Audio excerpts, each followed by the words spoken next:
Shark, Wecap, Night, 5. That's a lot of nights of Shark Week. We've still got a couple more. 3 more. This is a long Shark Week. Shark Camp Strikes Back, an obvious reference to Star Wars, opens immediately on sweeping shots to the music from 2001: Space Odyssey. Honestly, we don't have time to really dwell on a show that's just showing you things from the past. Tonight, I have a guest. Yes, that's right. I fooled another human being into watching Shark Week with me and then staying to talk about it. It's Grant O'Brien! Hi! Sharks. Sharks.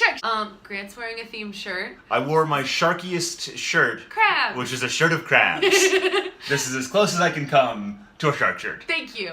I'm out. I'm just out. You've got a blue necklace on. This is shark skin colored. Yeah.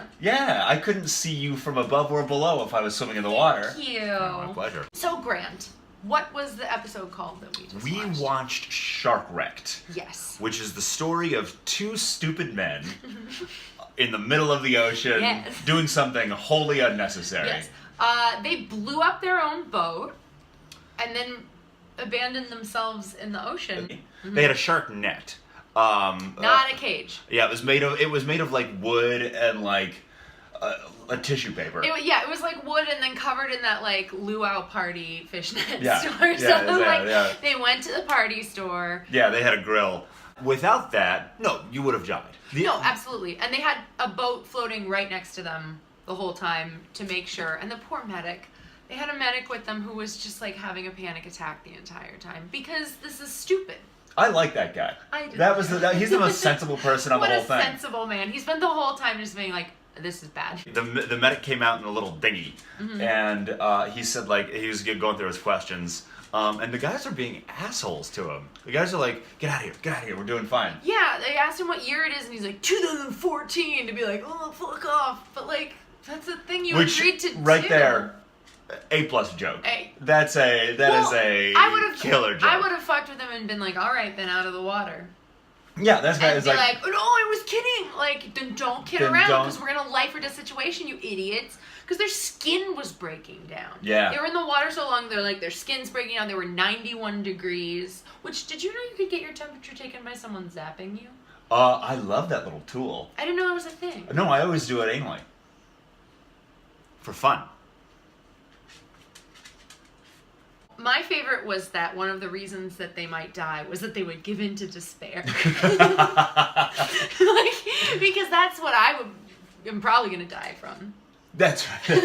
That's my most likely cause of death. They were really pushing the USS Indianapolis hard. Oh yeah, they want to prove that they're doing it right. Yeah, and it's like, well, that's so different because what I would die of is like, I've got to talk to the same person for 48 hours? Strangle yourself. Do you have any idea how hard I avoid relationships so I don't have to spend multiple days with one person? You could fake crazies. I'm going sea mad. I'm sorry, sea madness. I can't talk. I want you keep away from me. I'm gonna feed you seawater. Oh, okay. So here's the part of the experiment that stopped being an experiment and started being them just fucking with these guys. Is that they had a cooler of bait. Yes. That they claimed was like flotsam from the exploding boat. It's like, man, this is a heavily produced Discovery Channel show. You took a cooler of bait and threw it in the water, and it had a hole in it. Just big enough. Yeah, it had one hole. Yeah, one little hole so that the sharks could smell the fish, but the fish couldn't float out on their own. You know, the way powerful explosions blow a tiny hole into a cooler. And they left a cooler full of tuna on a boat they knew they were going to blow up. They was like, oh no. No! Our tuna! Our tuna! The high-tech part of the show was that they had an interactive map that just showed the outline of the Bahamas, and then it just had 2 little like bloop bloop stick figures come up and just said men. That's it. And then it showed you where the nearest hospital was and where the men were. It's a map to men. It's a map to men. That's a map I would follow quite frequently. You have so many. That's I refuse to believe Grindr doesn't have a map.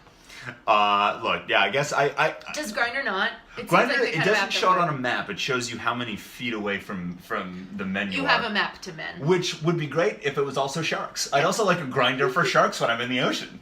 I want to know how many feet away I am from a shark. Phone, like, are they near me? Oh man, one's 100 feet away. Yeah, that's so far. You're fine. I want more than 100 feet between me and sharks. I don't. I know you don't. I want to pet them. I know how you do. I know. Look what we're doing here. This is my whole world. And all the people in it. Do And the inertia of my life. you guys know about Shalyah? This is what it's like to hang out with Have we Shalyah. met? This will not be the first time I've had to edit out a Titanic quote. Leave it in.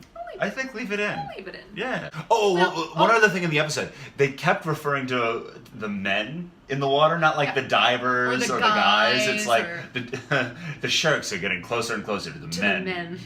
Which is such a funny way to be referred to as one of the men. The men have been in the water now for 34 hours. Really? All right. Really hitting us over the head with what we're doing They here. wanted to make sure we knew. We get it. The map made it clear. The narrator made it clear. The fact that they were assholes to the medic made it clear. They made it clear. Those are men. We get it. You're men. This whole episode ended with one of the men, Paul DeGelder, saying he would not do this again under any circumstances. Yeah. Which, thank God. Sure. Didn't look like any fun at all. No, if they were like, yeah, sure, anytime, then I'd be sad for them. What would you have to be Loved paid ones. to do this? Me? Yeah, you. Not enough. I have a number in my head. It's like, $30,000. Yeah. That's not even, a lot of money. I mean, I'd probably even go less. Yeah. I'm broke. Sure. My rent, I have a $12.25 surcharge for August. Oh no. So $12.25.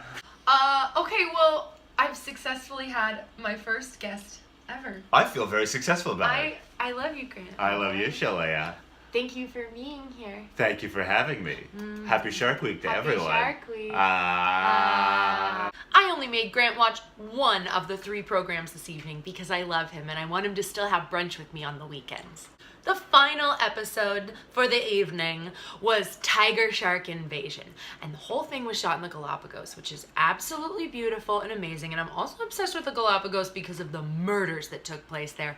Look it up, it's worth it. So basically the Galapagos is like the suburbs for open ocean sharks. Like it has all the stuff they need. Yoga studios, nurseries, good schools, there's a Whole Foods. So the main goal of all of this was to tag tiger sharks in the Galapagos because all of a sudden tiger sharks are showing up there and they are the top of the food chain now. Whereas it used to be silky sharks, which by the way are so pretty and look like they're made of marzipan and I love them. So as they're setting out on their mission to tag tiger sharks, they have a nice little discussion ahead of time about how it's important that their findings make it out into the rest of the world, so they should all try really hard not to die, which is very good advice for most research, not just this. So they're out looking for tiger sharks and sure enough, they find a bunch of turtles and turtles equal tiger sharks is a buffet for them. So then they have a turtle decoy. Usually it's seals, but they made a turtle decoy to try to get tigers specifically. And it has a little tummy turtle cam, like a little Care Bear that you can eat. Anyway, they tagged a bunch of tiger sharks and now we're tracking tiger sharks in the Galapagos. Well done, everyone. Good job on the science. Well, that's it for night 5 of 8 nights of Shark Week. Bye-bye.